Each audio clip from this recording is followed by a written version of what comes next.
Olá, povo de Deus, sábado da quarta semana da Quaresma, 20 de março de 2021.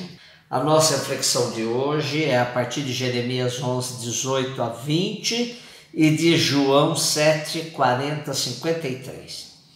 Hoje temos uma parte da primeira das 5 confissões de Jeremias, que vai de 11, 18 até 12, 6. A missão de Jeremias, profeta do século VI a.C., embora de família sacerdotal, está ligado à tradição profética no Reino do Norte. Recomendo com força a leitura das 5 confissões de Jeremias, pois são uma oração desabafo do profeta, num diálogo direto com Deus, onde as dúvidas e incertezas, que podem ser nossas também, gritam alto. Anotem aí para uma excelente meditação. Primeira confissão, capítulo 11, de 18 até o capítulo 12, versículo 6. Segunda confissão, capítulo 15, versículos de 10 a 21. Terceira confissão, capítulo 17, versículos de 14 a 18. Quarta confissão, capítulo 18, versículos de 18 a 23. E a quinta e última confissão, capítulo 20, versículos 7 até o 18. Na parte da primeira confissão que temos hoje, diz Jeremias: Senhor, avisaste-me e eu entendi, fizeste-me saber as intrigas deles. E eu, como manso cordeiro conduzido ao matadouro, ignorava as maquinações tramadas contra mim, dizendo: vamos cortar a árvore no seu vigor, eliminá-lo da terra dos vivos, que o seu nome caia no esquecimento. Mas o Senhor dos exércitos, justo juiz, sonda os rins e o coração, que eu veja então a vingança que tomarás, pois a ti confio a minha causa. O profeta apela a Deus e pede vingança contra seus inimigos que querem eliminá-lo. Na cabeça do profeta, como homem do Primeiro Testamento, funcionava a lei de Talião, que dizia olho por olho, dente por dente. Conduzido ao matadouro como manso cordeiro, irá Jesus no Segundo Testamento tentando uma superação desta lei. Porém, o que vemos até hoje, sobretudo numa sociedade que propaga o ódio, por meio até de notícias falsas, é o espírito de vingança que vigora. Acredita-se hoje que o povo armado é mais seguro, entregando nas mãos da população o serviço de segurança que é próprio do Estado. Estamos regredindo aos níveis do Primeiro Testamento, negando o valor do sacrifício de Cristo. João 7, 40 a 53. Bem anunciou Simeão que Jesus seria um sinal de contradição no meio do povo.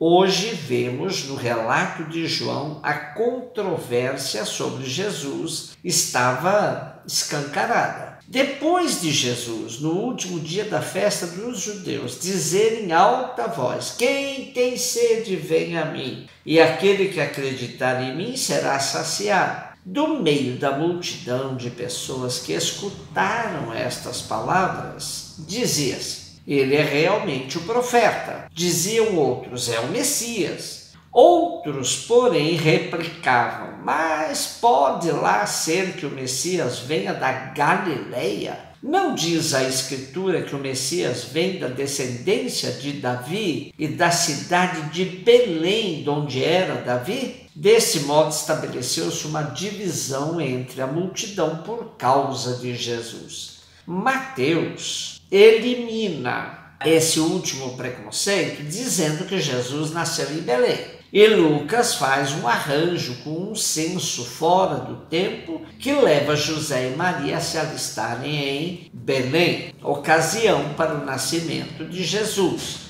Porém, Marcos e João, que não relatam o nascimento de Jesus, Belém não tem a menor importância. Porém, a questão da origem de Jesus, que deveria ser da cidade de Davi, para que os judeus pudessem aceitar a sua messianidade, percebe-se que não passa de um pretexto a mais para o discurso de ódio e rejeição de Jesus por tudo que ele vinha fazendo no meio do povo. Alguns do meio da multidão queriam prendê-lo, mas ninguém lhe pôs a mão. Depois os guardas do templo voltaram ao sumo sacerdote e aos fariseus, e estes lhes perguntaram: por que é que não o trouxeste? Os guardas responderam: nunca nenhum homem falou assim. E replicaram-lhe os fariseus: será que também vós ficastes seduzidos? Porventura acreditou nele algum dos chefes ou dos fariseus? Mas essa multidão que não conhece a lei é gente maldita. Nicodemos, aquele que antes fora ter com Jesus e que era do partido dos fariseus, disse-lhes: porventura permite a nossa lei julgar um homem sem antes o ouvir e sem averiguar o que ele anda a fazer? Responderam-lhe eles: também tu és Galileu? Investiga e verás que da Galiléia não surge nenhum profeta. E cada um voltou para sua casa. Impressionante como constatamos hoje comportamentos similares na sociedade polarizada que vivemos.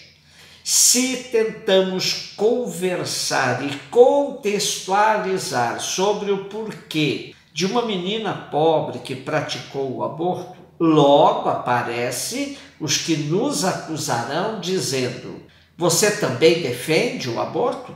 Se tentamos dialogar sobre as raízes da pobreza, logo aparece alguém que nos joga na cara: você é comunista.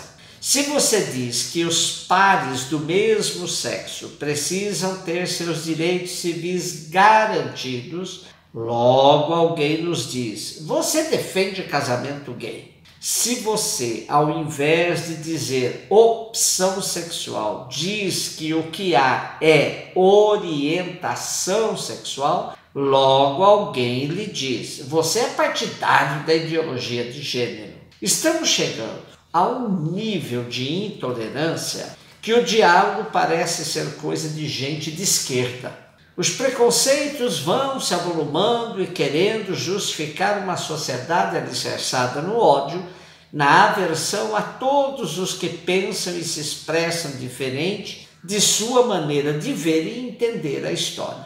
Foi exatamente o que fizeram com os guardas que disseram: nunca nenhum homem falou assim, ou com Nicodemos, que reivindicou o cumprimento da lei, quando ele pergunta: será que nossa lei julga alguém antes de ouvir e saber o que ele fez?